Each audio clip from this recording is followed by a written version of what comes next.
രണ്ട് ചോദ്യങ്ങളാണുള്ളത്. ഒന്ന്, ഇത്രയധികം തുക ഒരു ബസ് സ്റ്റോപ്പിന് ആവശ്യമുണ്ടോ? രണ്ട്, ഈ ബസ് സ്റ്റോപ്പ് കണ്ടിട്ട് ഇത്രയധികം തുകയായെന്ന് നിങ്ങൾക്ക് തോന്നുന്നുണ്ടോ? ഒലവക്കോട് റെയിൽവേ സ്റ്റേഷന് മുന്നിലുള്ള ബസ് സ്റ്റോപ്പ് പലതരത്തിലും വാർത്തകളിൽ ഇടം പിടിച്ചിരുന്നു. ഈ ബസ് സ്റ്റോപ്പിന് 16 ലക്ഷം രൂപ ചിലവ് വന്നു. പലരും അത്ഭുതത്തോടെയാണ് അതിനെ നോക്കിയത്. 1/9/2020 തുടങ്ങി 31/8/2021, ഏകദേശം ഒരു വർഷത്തിനടുത്ത് സമയമെടുത്ത് നിർമ്മിച്ച ഈ കെട്ടിടത്തിന് 16,97,000 രൂപ.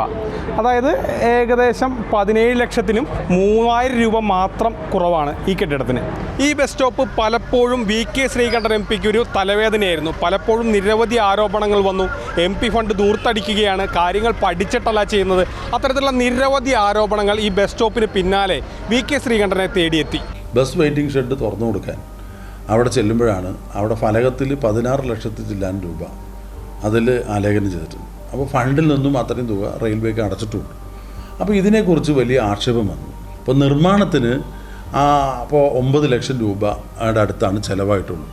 ഒരു പാഠമാണ് എനിക്കും ജനപ്രതികൾക്കും. ഞാൻ അതിന് ശേഷം എല്ലാ എസ്റ്റിമേറ്റുകളും അത് എത്രയൊക്കെ ആവശ്യമുണ്ട്, എങ്ങനെയൊക്കെ ഉണ്ടെന്ന് കൂടുതൽ പിന്നെ ചെക്ക് ചെയ്യാൻ തുടങ്ങിയിട്ടുള്ള ഒരു സമയമാണ് ഇതിന് ശേഷം ഉണ്ടായത്. ഈ സംഭവം നമ്മുടെ ജനപ്രതിനിധികൾക്കാകെ മാതൃകയാണ്. ഒരു രൂപ പോലും പൊതുജനത്തിൻ്റേത് വെറുതെ പോകരുത്.